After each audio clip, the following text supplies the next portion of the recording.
Now, although you may never need to use it, it's important you understand and are familiar with the correct procedure for the use of the safety equipment on board. Now, say for instance you lose a rope overboard. It tangles around your propeller and your engine cuts out. You'll need to get assistance, and normally that would come from the boatyard. The Coast Guard Service is responsible for rescues on Loch Ness and Loch Lochy. However, they should be contacted in an emergency only. If your engine does cut out, then the first thing to do is to phone the boatyard so they know you have a problem. Use the number in your handbook. If necessary, put out your drift anchor. This acts like a parachute and puts the boat into a controlled drift. The proper way to use it is to tie it onto a bow line. Once it's out, it will get a bit more comfortable on board, as your boat will go into wind and won't roll around in the waves so much. The emergency spot lamp on board can be used to attract attention. This is plugged into the 12-volt socket on board the boat. Try to attract the attention of another vessel or someone on the shore. Wave it from side to side.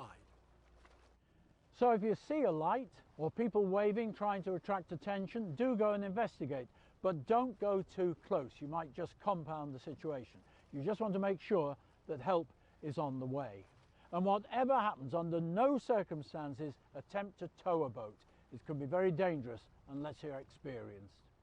If you begin to drift inshore, you will need to use your main anchor to prevent your vessel from grounding. This is dropped over the bow, so you must be careful when deploying it. Pull the full length of chain and rope from the locker and lay carefully on the deck. Secure the rope to the bow cleat. Remove the anchor from its stowage location.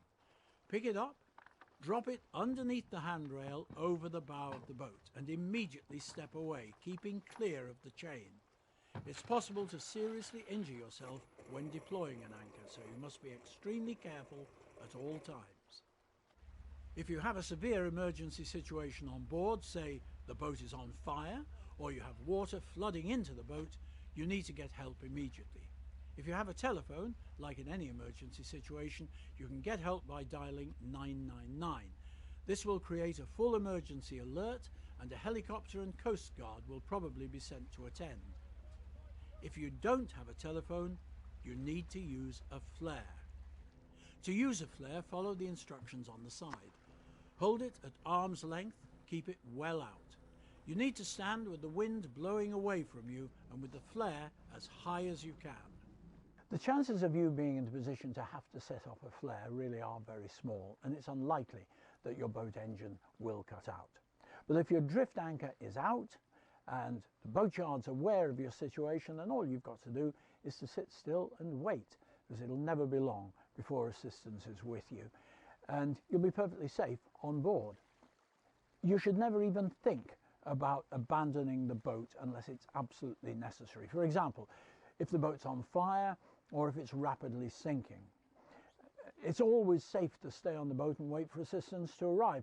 The water temperature in the lochs is extremely cold, and so leaving the boat really should be absolutely a last resort.